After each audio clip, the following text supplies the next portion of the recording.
Hey everybody, Rob here. It's time for a new ProRevenge story. Bad roommate, enough is enough. Let's jump right in.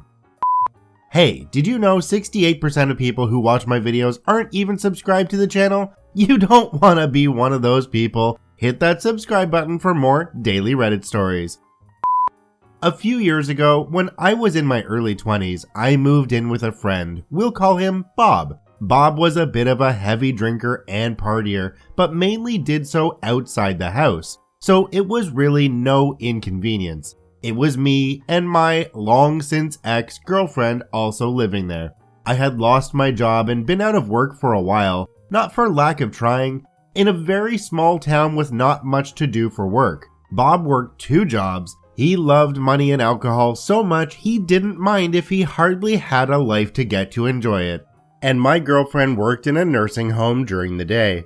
I felt pretty worthless since I was no longer the breadwinner anymore, but did what I could to help out. I got food stamps to take on the food situation for the household, cleaned, cooked, and did whatever I could to keep anyone needing to do a thing once they were done working for the day. It was literally the least I could do given the circumstances. About a month or 2 into our living arrangements, Bob suggested his old high school buddy, we'll call him Dick, move in. Bob explained that he worked on the boats and he would be gone for a month at a time and back for 2 weeks. Dry, rinse, and repeat. My girlfriend and I thought it shouldn't be a problem, right? Wrong. From moment 1, day 1, Dick was a major passive-aggressive butthole. Bob walked him over to introduce us, and he shook my hand in a manner that he was obviously trying to crush my hand and intimidate me. I could tell from how he looked and acted like an entitled butthole, but what he did and said immediately after confirmed it. So, you don't work and live here rent-free? Must be why Bob asked me to move in. Sure is nice for you, huh? Before I could say anything, Bob spoke up and clarified that while I didn't work, I kept the house clean, cooked, and kept the fridge stocked. I was not mooching and doing my part. Dick proceeded to say, but his girlfriend works while he stays home all day? That's totally not cool. It should be you taking care of her, not the other way around. While I totally agreed that I'd rather be there for her than the other way around, I didn't need this jackass commenting and making assumptions that this is what I wanted or needed to hear. Look, I don't enjoy being the one who stays at home while everyone else works. I'd rather be out there working, contributing, and doing something worthwhile. This is not something I chose. If someone called me and offered me a job right now, I'd take it in a heartbeat. I'd prefer it if you'd stop inferring that I'm just a lazy bum. I said as politely as I could, despite how angry I was. Dick looked at me like I grew a second head or something, and told me to calm down, like he hadn't said anything that was the least bit insulting, even though he clearly had. He didn't apologize, of course, and he eventually met my girlfriend when she came home. Dick was very polite and proceeded to make passive passes at her. We need to find you a working man, or you could use someone like me to treat you right. My girlfriend was less than enthused by this and told him it was none of his business and she was more than happy with me. So, from the get-go, neither of us liked Dick at all. We resolved to keep as much space between him and us as possible. Unfortunately, Dick had about as much social awareness, social cues, personal boundaries, and proper etiquette as a rock. He constantly came barging into our living area, oftentimes before, after, or during sex, even after being told to either knock and be acknowledged, to enter, or not come in at all.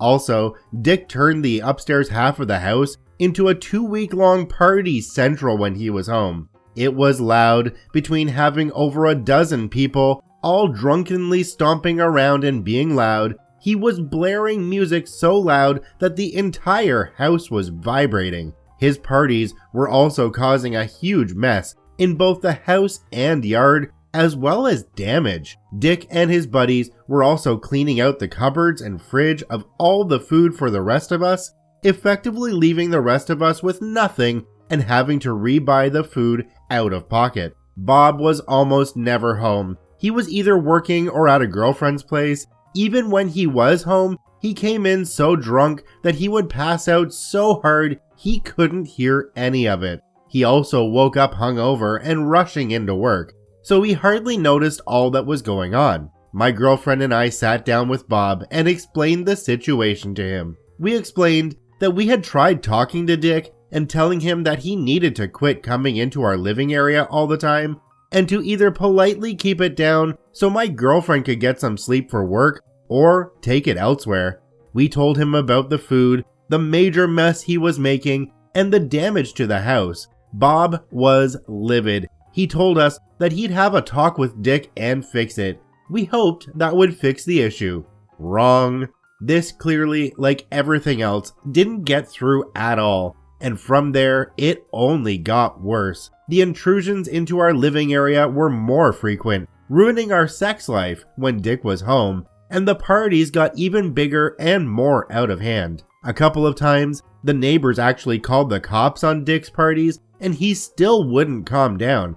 It was a living hell. We now knew that the situation would never improve, and further complaints would only make it worse than before.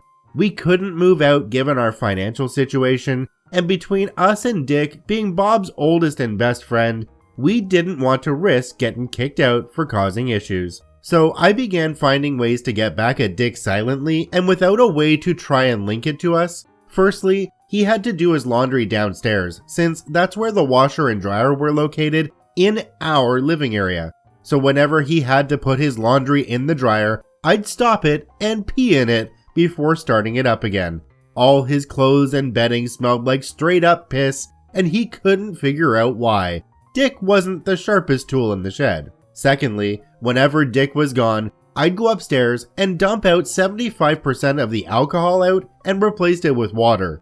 This reduced how loud and rambunctious he'd get, with the added bonus of having to go out and get more alcohol in the middle of the night. Effectively, we cut down the disruption by 50%, but it still persisted.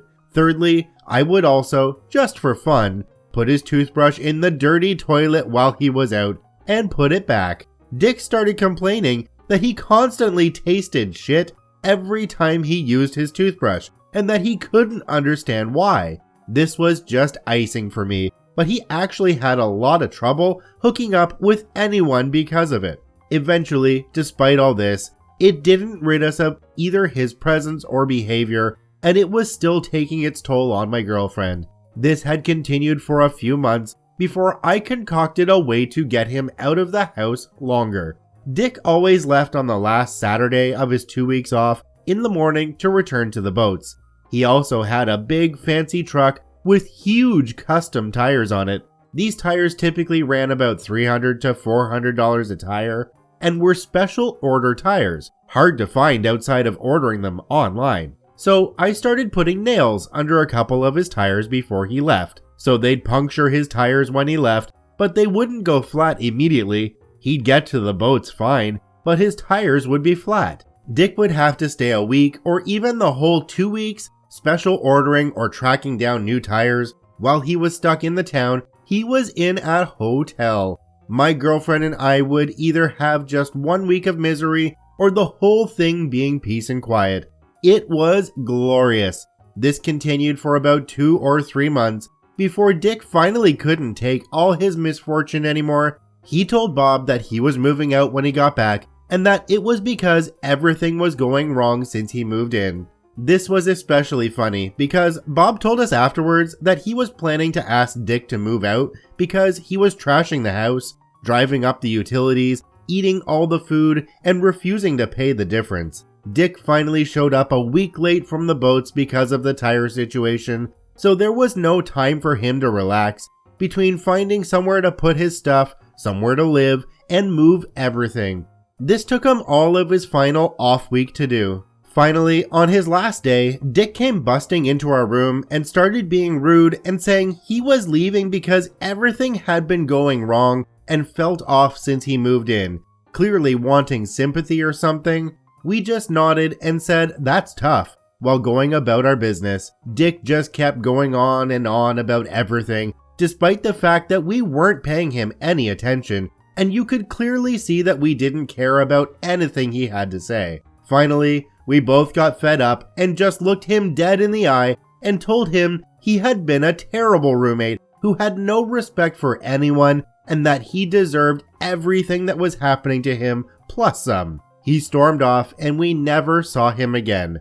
Bob did tell us that he had been couch surfing since he moved out and that nobody would let him stay with them because of his behavior. It was glorious and brought a smirk to my face every time I heard it. I've long since moved out and no longer with that girlfriend, and my life is in a much better place. I lament to myself that maybe I was being too underhanded and vindictive, but this guy was toxic, and in all honesty, he got what he deserved.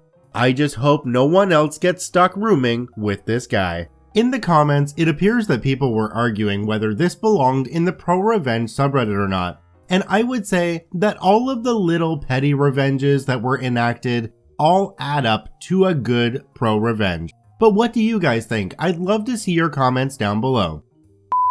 I want to thank OP for posting their story to the ProRevenge subreddit. You can visit them at the links in the description below. Please go there and give them an upvote. Once again, this is Rob from Karma Comment Chameleon saying thanks for watching. If you enjoyed the video, please hit that subscribe button, drop a like, and share it with your friends. And we'll see you in the next one.